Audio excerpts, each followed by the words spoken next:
Through the video, I'm going to explain to you the difference between chicken stock and chicken broth. Stock is like what chef like to use the most because it's more nutritious, it has more flavor. But because I have sufficient meat, I'm going to show you how to do the broth, but because you have bone, you can literally transition from what you started as a broth into a stock. And even when you add the vegetable, it doesn't matter, you can still drain them out. And in this case, is by doing something to the bones and getting the bone marrow out. And I'm going to show you that. Remember, if I can cook it, so can you. So go nowhere. Let's create. So when you prepare a stock, which is the most nutritious of when compared to broth, you use bones for the stock. And for the chicken broth, typically what you do, you use the actual meat of the chicken and some vegetable. So what I'm going to do here, I'm going to prepare stock, and the trick is you break the bones. You skin the meat out of the bones and you break it. And that's where you're going to get the vitamins and the strong stock flavor, which is preferred over broth. Now, because I have some meat, uncooked meat, in addition to this bone that broke, I'm going to use the meat, which traditionally is used to create broth. So I'm going to add the little nice broth flavor, the broth that you can drink, to that stock. But to add that, you have to take certain things into consideration. And one of them is that you have to cook this by adding other ingredients. The bones are going to overpower this, making this a stock, and the meat actually is going to give it a flavor because this is still a stock. So what you're going to do, you're going to take advantage of those that you have both uncooked already.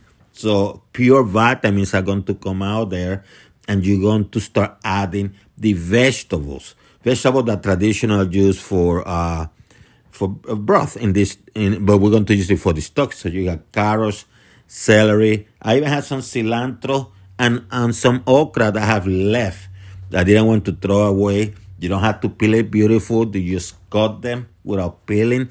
Onion, just cut it into 4 pieces, an entire onion. You don't have to peel it. Doesn't have to be pretty. Just adding some taste. You have some peppercorn pepper. You don't even going to smash it. A garlic, you just cut it in pieces without peeling, because this is doesn't have to be pretty. What you're doing is you adding the flavor to the stock, and this is pretty much it. So I have a relatively tall pot, some water, not a lot, but enough for the amount I want. And I'm going to have this at medium high. And what I'm going to do, I'm going to start adding the meat.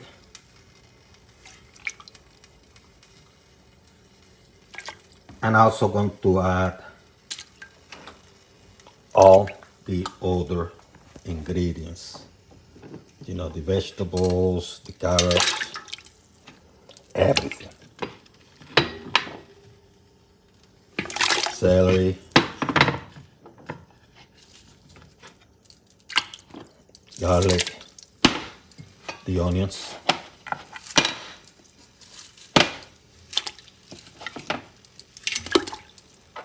the peppercorn.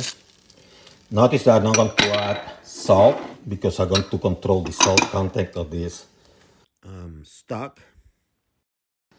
And I'm going to cook this for somewhere between an hour to 90 minutes. I'm going to leave it alone. I'm just going to let it cook.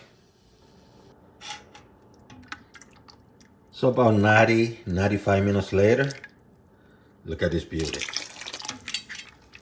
The amount of water went down clearly, evaporated. But look at this beauty. What I'm going to do, I'm going to preserve some of it, put in the refrigerator, because I'm going to use it later for, rices or whatever. And I'm going to use some for soup that I'm going to eat.